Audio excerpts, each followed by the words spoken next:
Salut YouTube, on se retrouve aujourd'hui pour une nouvelle vidéo qui va être le deuxième point lecture de février. Donc dans le premier point lecture publié il y a 15 jours, je vous ai parlé de mes 14 premières lectures.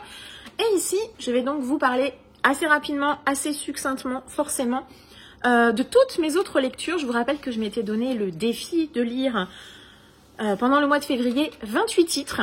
Donc romans, graphiques et nouvelles. Voilà, il y avait vraiment de tout type de format, on va dire. Ai-je réussi? On est parti avec donc mes deuxièmes lectures, donc de la 15e à la dernière. Vous allez voir ça. Donc tout d'abord, la 15e lecture, ça a été un graphique. Je me suis lu le jour où je me suis choisie de Becca, Marco et Maëla, c'est publié chez Bambou. C'est une série de bandes dessinées qui tourne autour du développement personnel. Il y a quand même déjà pas mal de titres qui sont parus. C'est une collection que j'aime beaucoup parce que je trouve que c'est une BD très très douce. Certains tomes m'ont beaucoup plu que d'autres et j'adore. Voilà, les couleurs, le choix de design des personnages, etc. On est vraiment sur des choses assez douces. Ici, on va retrouver un personnage qu'on a déjà vu dans le tome d'avant. Ici, Naori. Et Naori, elle a un problème qu'on a abordé dans le tome d'avant, donc je ne vais pas vous le dire lequel. Une problématique que beaucoup de personnes rencontrent. Et ici, voilà, ça va tourner autour de la problématique de Naori. Une thématique principalement les changements, les choix de vie que l'on fait, le fait qu'il est important quand même de penser à soi pour tout un tas de choses. Ça paraît assez convenu de dire ça, mais c'est plutôt bien traité ici. Et puis, on a aussi cette fameuse thématique que les gens ont tendance à oublier, c'est le fait que les mots M-A-U-X, les mots, pardon, M-O-T-S que l'on ne dit pas se transforment en mots M-A-U-X que le corps va exprimer. Donc on va aussi le retrouver ici. Moi c'est une BD que j'aime beaucoup, je trouve que c'est parfait pour s'initier au développement personnel. C'est une BD que j'ai beaucoup aimée parce qu'elle a résonné en moi sur certaines thématiques, certains sujets. Et voilà, le développement personnel, contrairement à ce que certains pensent, ça n'a pas forcément pour objectif de révolutionner votre vie en faisant une formation de 2 jours, on va dire ça comme ça, mais ça peut vous permettre d'avoir des clés et de corriger certaines choses qui peuvent vous embêter, vous perturber, qui peuvent expliquer certaines choses. Et je trouve que cette bande dessinée, elle le fait plutôt bien. Donc moi, je ne peux que vous inciter à la découvrir. Ensuite, deuxième titre lu, c'est une nouvelle de Camille Le Boulanger, toujours aux éditions 1115. C'est Rivage du Grand Lac. Ici, on est sur un titre... Finalement, on ne sait pas trop si on est sur de la fantasy ou de la SF, puisque c'est on va être sur un village côtier et on a une petite fille qui va avoir pour objectif de faire le tour de ce lac. Alors, j'avais jamais lu Camille Le Boulanger, c'est une belle plume. La construction de l'histoire, elle est un petit peu particulière. Il y a des alternances d'époque, de points de vue et d'époque. Je crois comprendre là où l'auteur veut aller, mais j'en suis pas forcément certaine. J'ai fini par être un peu perdue. Je trouve que cette construction sur une durée aussi courte, finalement, elle rend pas service à l'histoire et elle rend les choses assez confuses, assez obscures. Je suis pas certaine d'avoir vraiment compris quel était l'objectif de cette nouvelle. Voilà, je sais pas si je relirai l'auteur, mais en tout cas, cette nouvelle-là ne m'a pas donné envie de me précipiter sur les autres titres par le côté un peu obscur. Voilà, peut-être dû au fait que le titre est assez court. Voilà, peut-être que j'ai vu des retours... de romans qu'avait écrit cet auteur. Je sais que c'est un auteur engagé. Voilà, ici je suis restée un peu sceptique, je ne vais pas vous mentir. Ensuite, j'ai lu en lecture commune avec Dorian Lucas de Franck Tillier, publié chez Pocket. Donc on poursuit notre lecture des Charcot et Lebel. Donc après Lucas, moi je vais lire 1991 que Dorian a déjà lu. Et après, ça sera La Faille et on sera à jour, on va dire, puisque le prochain Charcot et Nebel, c'est celui qui sort là, tout bientôt. Donc on le lira, nous, en poche. Voilà, moi je les lis en poche, les thrillers de manière générale, donc je ne vais pas me précipiter. Ici, bah, je ne peux pas trop vous dire parce que c'est le tome, je ne sais plus combien. Tout ce que je peux vous dire, c'est qu'on est toujours avec Charcot, avec Annabelle, que globalement, ça a été plutôt une bonne lecture. Mais je trouve que par rapport au Tillier précédent qu'on a lu, on est peut-être un petit peu en dessous. J'ai vu que c'était peut-être celui qui était le moins bien noté, qui avait peut-être été le moins bien reçu par les lecteurs. Et je comprends, parce que c'est vrai que par rapport au tome d'avant, ici on est un peu plus plat. Je trouve qu'il y a moins de tension, il y a moins de suspense, il y a plusieurs sujets qui sont évoqués. Alors je me dis peut-être qu'il y en a un peu trop, peut-être que l'auteur aurait dû centrer sur un ou deux thématiques. Il y a un truc avec lequel j'ai du mal, surtout quand on sait que l'auteur est quand même informaticien d'origine, c'est qu'on nous ressort le fameux « la technologie c'est pas bien, c'est vilain, les réseaux sociaux c'est mauvais ». Voilà, ça fait un peu réac quand même, hein, donc j'ai envie, je sais pas quand est-ce qu'il a été publié. Mais je pense j'ose espérer qu'on a un peu dépassé ça. De toute façon, la technologie, on peut pas, c'est plus possible de s'en passer, hein, de lutter contre, c'est quand même pas possible. 2019 chez Fleuve, donc franchement, voilà, c'est pas un titre qui m'a particulièrement plu. Et dernière chose qui m'a un peu gênée, le lecteur de l'audio. Parce que sur les tomes d'avant, c'est Jérémy Covillo que j'adore, hein, qui lit les Charcot et Nebel. Et ici, on a changé de lecteur. Et j'ai eu du mal, j'ai eu vraiment beaucoup de mal. Alors c'est vrai que à peu près à la moitié je suis passée en papier, donc forcément voilà. Mais le lecteur, franchement j'ai eu du mal, j'avais l'impression que c'était Dumbledore qui me lisait l'histoire. Enfin j'ai eu du mal, je trouvais que, comment dire, j'arrivais à parfois confondre certains personnages, alors que bon avec le lecteur précédent ça m'arrivait jamais. Voilà, donc ça n'a pas aidé non plus, je pense, à ce que j'apprécie énormément ma lecture. Alors ça n'a pas été une lecture atroce, hein, loin de là, je vous recommande toujours de découvrir Franck Tillier. C'est toujours pour moi le boss. C'était une bonne lecture, mais c'est vrai que, comme on a dit avec Dorian, pour un Tillier, c'est moins bon. Pour un thriller lambda, c'est plutôt réussi. Voilà, vous voyez où on en est.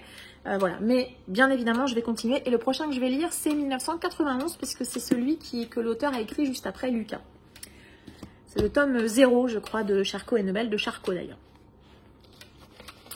Ensuite, j'ai lu... Ah oui. Une journée de début d'automne de Soseki, c'est publié aux éditions Philippe Piquier. C'est un recueil de 4, je crois que c'est ça, 4 ou 5 nouvelles de Soseki, hein, donc un grand auteur japonais. Alors les histoires, elles ont été plutôt agréables, j'ai passé un moment sympathique, mais je dois bien reconnaître que la lecture, elle a été très détachée. Alors peut-être du fait que je ne connais très peu, voire pas du tout, l'histoire de Soseki, l'auteur, mais j'avais un peu de mal finalement à voir quel était l'intérêt de ces petites histoires, mis à part le côté tranche de vie que nous raconte l'auteur. Voilà, je pense que je suis un petit peu passée à côté quand même. C'était une lecture sympa, agréable, mais je n'en garderai pas beaucoup de souvenirs, je pense, et puis ça m'a pas forcément donné envie de me précipiter sur les autres titres de l'auteur. Ensuite, j'ai tenté de lire L'impératrice du sel et de la fortune de Anne Guiveau, publié chez La Talente. Moi, j'avais la très jolie édition hardback publiée par La Talente. Je n'ai pas du tout aimé la plume. Alors franchement, on est sur un titre qui fait à peine 100 pages. Je suis partie hyper confiante. J'ai pas aimé la plume, j'ai pas aimé la structure de l'histoire. J'étais complètement paumée. Tout était beaucoup trop flou pour moi. L'univers qui parlait, pourquoi. Voire, je trouvais par moments... incohérent, voire en tout cas pour moi complètement incompréhensible sur certaines choses. Et franchement, je suis arrivée à, je sais pas, la page 40 à peine, et j'avais pas envie d'y retourner, et je me suis dit ça sert à rien de me forcer même si le titre est très court, et j'ai décidé de l'abandonner. Donc je ne lirai pas la suite. J'avais le tome 2 dans ma palle qui du coup est sorti. J'avais prévu de le lire également, mais ça, n'ayant pas aimé le tome 1, j'avais aucune intention de m'infliger le tome 2, et je ne suis pas certaine que je relirai l'autrice non plus. Ensuite, j'ai lu Elisabeth de Anne Carré, donc aux éditions 1115. Ah oui, là on est sur un titre de SF, alors compliqué de vous expliquer. Donc là on est sur une planète qui n'est pas la Terre. Les êtres humains ont quitté pour partie la Terre et sont allés s'installer sur une autre planète qui s'appelle Vénusia. Et sur cette planète, les humains connaissent un jour après l'autre une évolution qui poussée jusqu'à l'extrême et la cause de situations pour le moins ingérables. Je ne vais pas trop vous en dire parce que la structure de l'histoire, c'est vrai qu'elle est plutôt originale, intéressante et intrigante. J'avais vraiment envie de connaître la fin. La plume, elle est agréable. J'ai beaucoup aimé l'idée de la construction, comment elle a voulu le faire, ce qu'elle a essayé de faire, mais je dois bien avouer que quand je suis arrivée à la fin, j'ai quand même eu un sentiment de tout ça pour ça. Peut-être que la chute n'était pas très réussie, mais le chemin était plutôt intéressant. Encore une fois, l'exercice de la nouvelle, c'est un exercice particulier. Ici, on est sur un titre qui fait à peine 30 pages. Peut-être que ça aurait mérité quelques pages de plus, histoire que de vraiment bien tout narrer, mais je retenterai l'autrice, je pense, sur autre chose. Ensuite, j'ai lu Habits magiques de Lucius Shepard, c'est publié chez Une Heure Lumière, collection Le Bélial. Ici, on est dans un titre de SF et on va être sur une jeune femme qui va se lier avec un jeune garçon. Et cette jeune femme, elle a un univers très très à elle, que ça soit vestimentaire ou de manière intellectuelle. Et elle va embarquer le jeune homme comme ça dans son univers. La plume est intéressante. J'étais intriguée au début.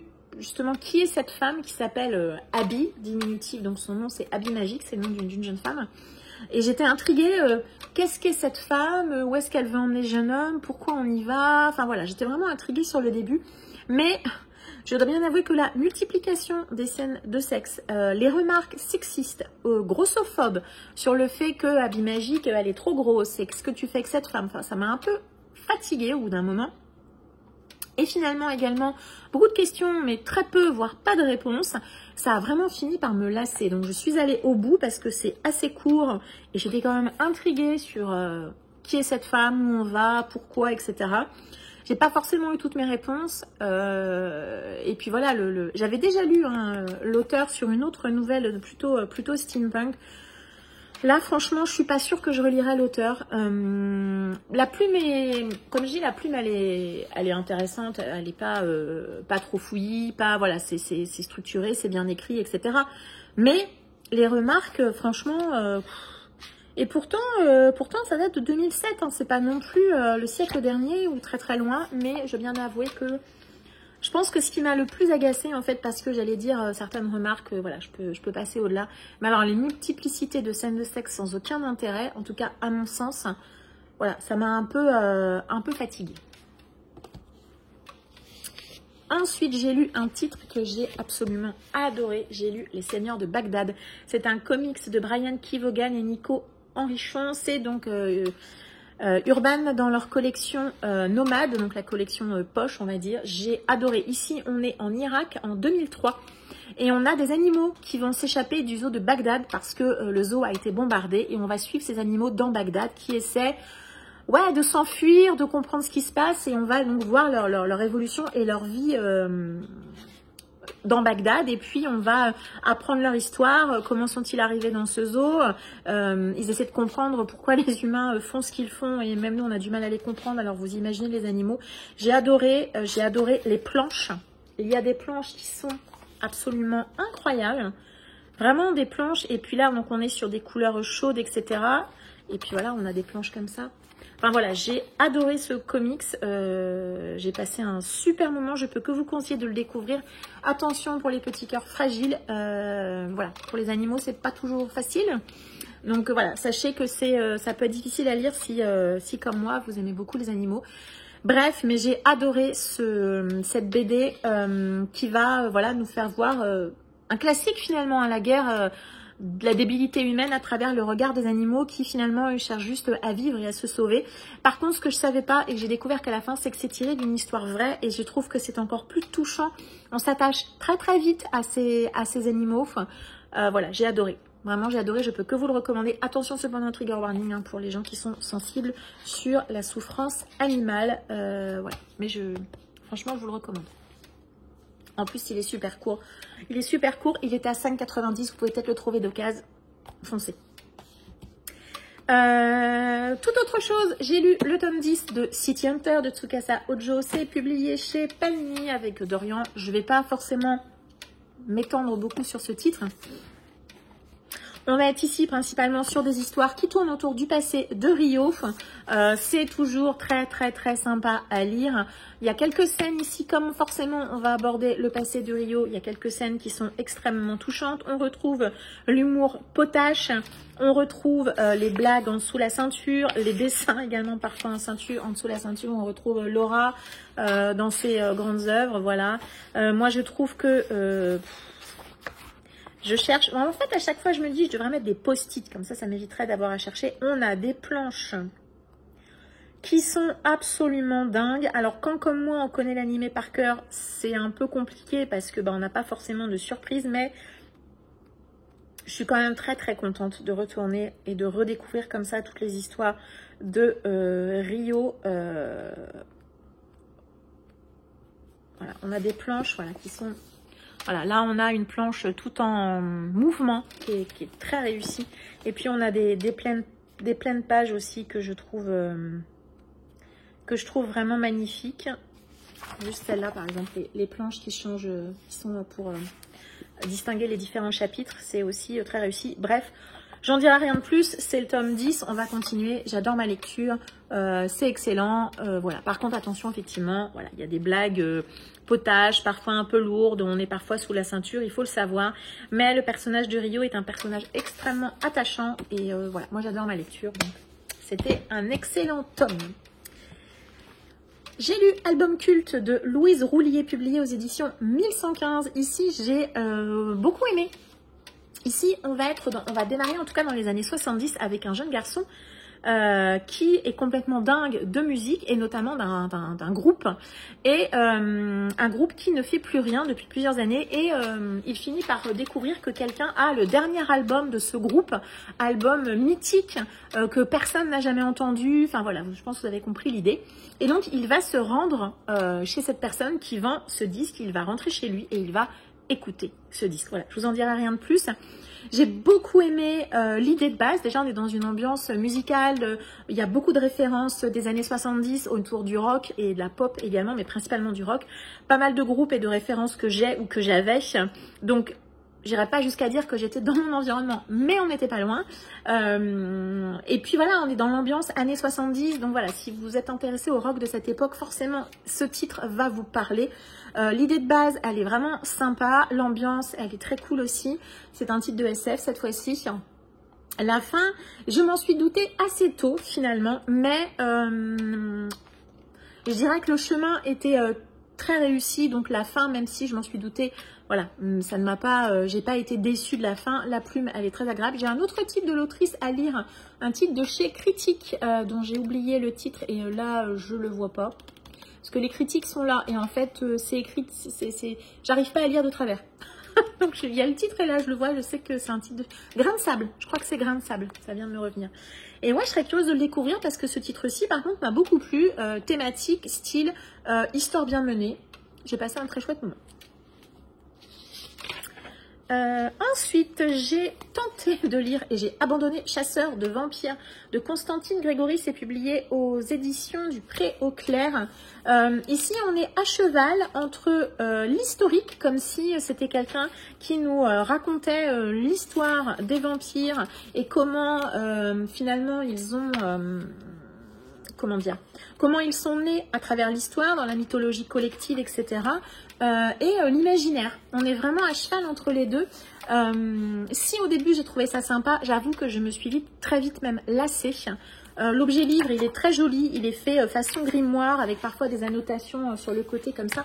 Donc franchement c'est un titre sympa, mais bon, je me suis très vite lassée, j'avais plus envie d'y revenir, donc je l'ai abandonné.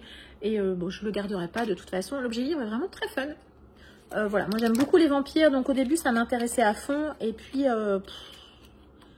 je me suis lassée, voilà, donc j'ai plus envie de le lire, donc j'ai laissé tomber. Ensuite j'ai lu Sous les écailles de Alexandra Fraisse, toujours aux éditions 1115. Ici on est dans un titre de SF où, alors je sais pas trop, on ne sait pas trop dans quel univers on est, si ce n'est que, donc on suit principalement une jeune femme qui vit avec ses parents et ses deux petits frères, ou sa maman et ses deux petits frères je crois. Et cette jeune femme dans cet univers, elle est une nomus, c'est-à-dire qu'elle n'a pas muté, puisqu'on est dans un univers dans lequel les êtres humains mutent et finissent par se transformer ou par avoir des attributs liés aux animaux.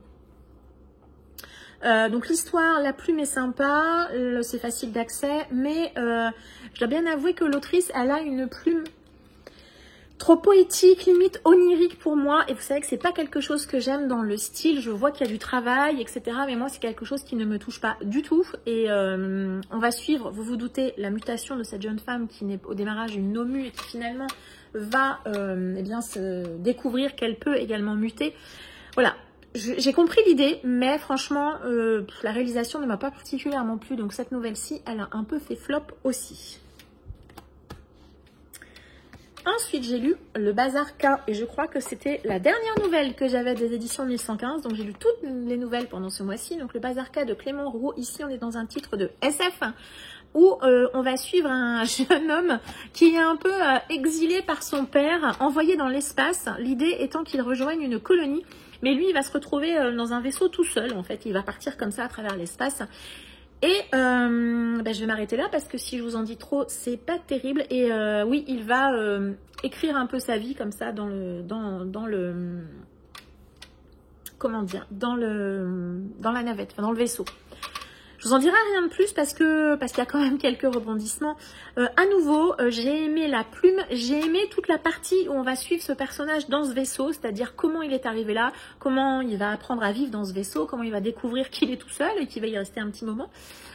Voilà, par contre, le reste, ça m'est apparu un peu brouillon, cette histoire de Bazarka m'a laissé complètement de marbre. Je suis pas certaine d'avoir vraiment compris ce que c'était, où on allait.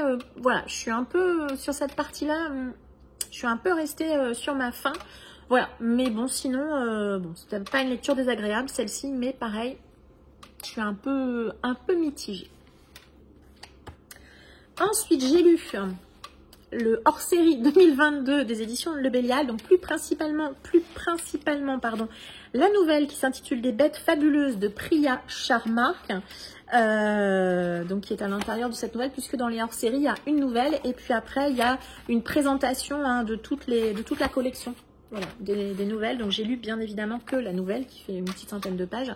C'est une nouvelle de Priya Sharma que j'ai beaucoup aimée. Je connaissais pas du tout la plume de l'autrice et ça a très bien marché avec moi. Je crois que j'ai un autre titre de cette autrice dans ma palle, donc je le lirai un jour, c'est sûr. Donc ici, on va suivre une femme qui vit avec sa fille dans un appartement. On va pas en savoir beaucoup, si ce n'est qu'on constate que la relation entre la mère et la fille sont un petit peu complexes, entre l'amour et la haine. Et puis, il y a également la sœur de cette femme qui habite pas très loin, qui a aussi une fille. Enfin, voilà. On sent qu'il s'est passé des choses un peu compliquées au sein de cette famille. Moi, l'autrice, elle a réussi à m'emmener, à m'embarquer. On n'a pas forcément toutes les réponses dans cette histoire, mais l'ambiance et le suspense, ils m'ont vraiment tenu du début à la fin de cette histoire. J'avais envie de savoir où l'autrice allait m'emmener. On va, attention, trigger warning, il y a à minima une scène extrêmement qui peut choquer. Voilà, je préfère vous le dire, je pense que vous avez compris de quoi il s'agit. Je ne veux pas utiliser le mot parce que je ne sais pas comment ça va être pris sur YouTube, mais voilà, il y a une scène comme ça dedans, il faut le savoir, que je me suis doutée à un moment. On va également aborder cette thématique à un autre moment. Voilà, donc c'est une thématique qui est présente. C'est pas le cœur de l'histoire, mais c'est là en tout cas. Et ouais, moi j'ai beaucoup aimé la plume de l'autrice et je suis ravie de l'avoir découverte. Donc je la lirai dans autre chose, c'est absolument certain. Et à contrario, j'ai lu la nouvelle qui est dans le hors-série 2023 que je n'ai pas du tout aimée. C'est une nouvelle de Christian Léourier qui s'intitule Le Trophée. Et alors, le problème principal, c'est que cette nouvelle se déroule dans l'univers de Lanmeur, qui est un univers créé par l'auteur dans lequel il y a plusieurs romans. Et je trouve que ici, si la plume, elle est ok, je veux dire en soi, la plume ne m'a pas, c'était pas rédhibitoire.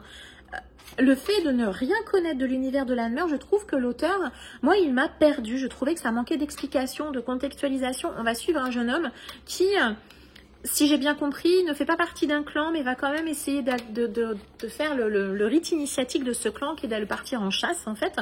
Et j'ai été très gênée par le fait de ne absolument rien comprendre à l'univers dans lequel j'étais.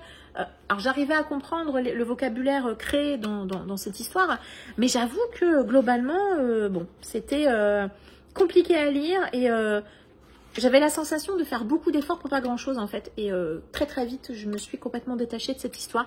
Donc ça ne m'a pas déçue sur le côté plume pour découvrir Christian Léourier, mais en tout cas cette nouvelle-ci avec moi ça n'a pas fonctionné. Donc je me dis que voilà, peut-être un jour si je lis Lanmeur, tout d'un coup tout s'éclairera. Mais j'avoue que là comme ça, je suis un peu restée à la porte. Et le dernier roman que j'ai lu sur février et qui n'était pas du tout dans ma palle, c'est La Reine des lectrices de Alan Bennett, publié chez Folio. Titre très court, forcément. Et il était dans ma palle de l'année dernière. C'est un titre que je trouvais... l'idée me plaisait bien, humour anglais. Ici, on va suivre tout simplement la reine d'Angleterre qui va se mettre à lire. Voilà, elle ne lisait pas du tout et tout d'un coup, elle va se découvrir une passion pour la lecture. C'était une lecture très sympa.